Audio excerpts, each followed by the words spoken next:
Hi guys, this is the overview video for class 5.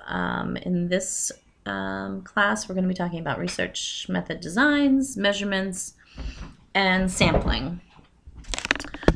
So the PowerPoint, this class is very long, and so don't feel that you have to watch it all at one time. It's broken up into the 3 sections within the PowerPoint. So you have the research design first, then measurement, then sampling. So in the first section on research design, well, in our last class we talked about the different forms, the 2 forms of method inquiry, qualitative and quantitative. So in this PowerPoint we're going to get into the specifics of the qualitative designs and the quantitative designs. So we're going to be able to distinguish between the research designs and how they conceptualize and operationalize concepts. Then we'll move on into measurement, where we talk about different levels of measurement and measurement for each type of design. And then we'll move on to sampling. So in the first section, we'll talk a little bit about how the researcher uses the research design to sort of plan their study. And how this research design is kind of backed in some kind of theory or paradigm that the researcher believes in or is studying or is the basis of their research. And it sort of structures the entire plan or the study. And how a researcher decides which method to choose, which design method to choose. We'll talk a little bit about that. And then that's based on a lot of different things, like what type of information the researcher wants to collect, how feasible it is, if it's costly, and also it has a lot to do with their theoretical framework that they may be following. So for qualitative research design methods, there's a couple that we'll talk about in the PowerPoint. Grounded theory, naturalism ethnography, narrative biography, case study, phenomenology, and participatory action research. And I think that participatory action research you guys are really going to like, and there's a couple of videos for you to watch there under the module. So you can watch the videos and get kind of an idea of what PAR, I'm going to call it from now on, participatory action research, what that involves. Okay, so in the PowerPoint we go over each of the designs a little bit more in detail for the qualitative, and then participatory action research. And within participatory action research, there's also community-based participatory research, which is basically the same thing, even though I talk about it at the end of the PowerPoint as well. But they're basically the same thing, have the same kind of concepts and components and methodology. But I just added it in there because it's one of my favorites. And it's fun. Fun research, believe it or not. So then, and we'll talk about challenges and advantages of each design. And then we'll move on to quantitative designs. And these are the ones that you probably are more familiar with, because these involve experimental designs or randomized control trials, which are the #1 design that you're going to see predominantly. And then we'll talk about correlational designs and longitudinal designs. And we'll talk about each of those in detail and the pros and cons of each, and we'll give examples so you'll get an idea of that. Then we'll move on to measurement. And this is where you're going to take your variables and your concepts from your issue, your social issue, or your problem that you're looking at, and you're going to conceptualize them and operationalize them, which means you're going to put them in a format where you're able to look at them, measure them, and draw conclusions from them by putting them in a format that you can do that with. So we'll talk about variables, attributes, relationships, cause and effect relationships, correlations. A big part of the discussion, and probably gets a little repetitive in the PowerPoint, is independent and dependent variables.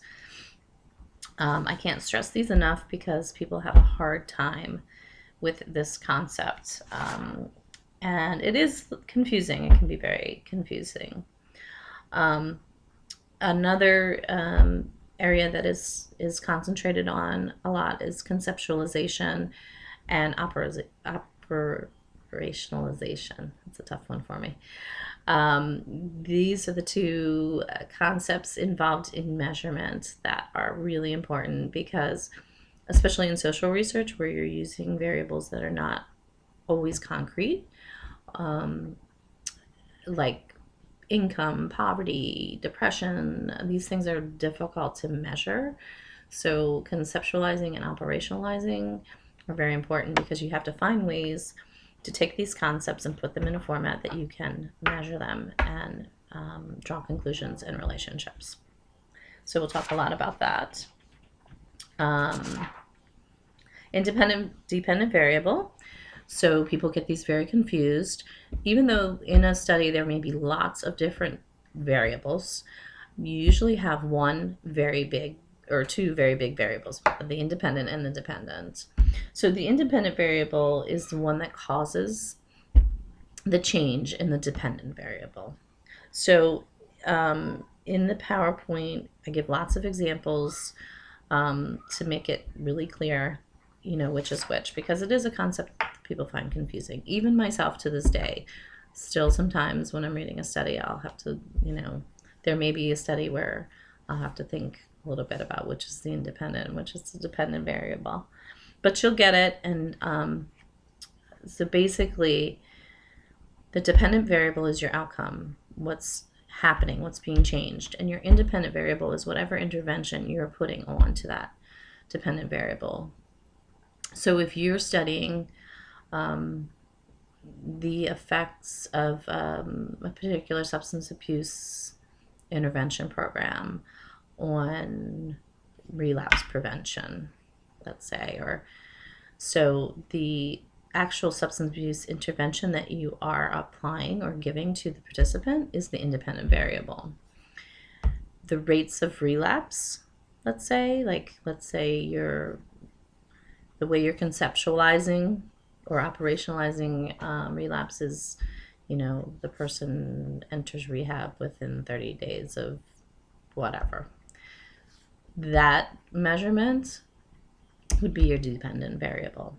So the effect of implementing the substance abuse intervention would have an effect on the relapse rate, supposedly. So the independent variable would have an effect on the dependent variable. Once you look at the PowerPoint, you'll see lots of other examples of that will help you identify which is which. So then we're going to get into talking about measurement, and you guys may have already had some experience with this, talking about nominal, ordinal, interval, and ratio levels of measurement. So we're going to get into those specifically and give examples of those. Those are also areas where students in the past have had problems, and it gets confusing, but I give you lots of examples in there as well. And we'll have I think one of the discussion boards has to do with measurement, so we'll have some practice in that. And I'm also going to try to put in some videos in the modules that you can go to and look at to get some additional information. I myself actually go and Google stuff to get some more information in how to present the information to you. So in my doing that, I've gathered videos and stuff that I will put in the modules for you to access as well. So let's see, we'll go through the levels of measurement. And then we'll talk a little bit about measurement error. Not so much, because that can get really complicated and there's lots of statistical and mathematical stuff that you can do to calculate and figure out error in a study, and that's not what we're going to be doing. So don't forget. But we do want to be able to, at some degree, be able to recognize error in a study. So on the very basic level, we'll talk a little bit about that. And then we'll talk a little bit about some sources of bias. And then we're going to talk about reliability and validity, which are the two biggest things in a study that sort of test whether the study is strong and whether you can trust its results. And these are things that you're going to really look for in all of your assignments that you do this semester when you're critiquing articles. How does the researchers or the author address validity and reliability? How valid and reliable are their studies? If they're using instruments, that makes their study a little bit more valid. So we'll talk about the different strengths and how to recognize reliability, and a good reliability and good validity. And within each, there's different components within each, and so we'll go over each of those. And then we'll talk a little bit about some other things to consider when you're looking at measurements, that have to do with cultural sensitivity, cultural linguistic sensitivity, the feasibility, cost, things like that. And then we're going to talk about sampling. So sampling kind of comes before your measurements, really, but sampling is, gathering the population that you're going to be studying. So how do you do that? There's tons of different ways to gather the people that are going to be participating in your study. And so we'll talk about the different ways that can be done, pros and cons of each, sample size, why do we sample, sampling frames, different, I'll give you some examples. And there's lots of different sampling. So there's two main sampling categories, probability and non-probability. So we'll go over the ones that are in each. Probability samples are random. So a simple random sample, and then within that there's a couple of different types, and then there's non-probability samples. So we'll go over those. We'll go over a little bit inclusion and exclusion criteria. So once you have a sample, sort of to narrow it down, you might have what's called inclusion criteria. So let's say you're doing a study on depression. Well, depression comes in a wide continuum. You can have someone with very mild depression, or you could have someone with major depressive disorder. Obviously, having all those different types in one sample may not be the best for your study, so you want to narrow it down and define, what exactly. Again, this is where conceptualization comes in, and operationalization, because you want to create a sample that's going to be representative of what you're studying. So you may have create some inclusion criteria that says how you're going to define participants with depression in that sample. So, for example, you're going to only take people who have scored a particular score on the back depression scale. Or you're only going to have people who have had depressive symptoms within the last 30 days. Whatever the criteria is, you can create it yourself.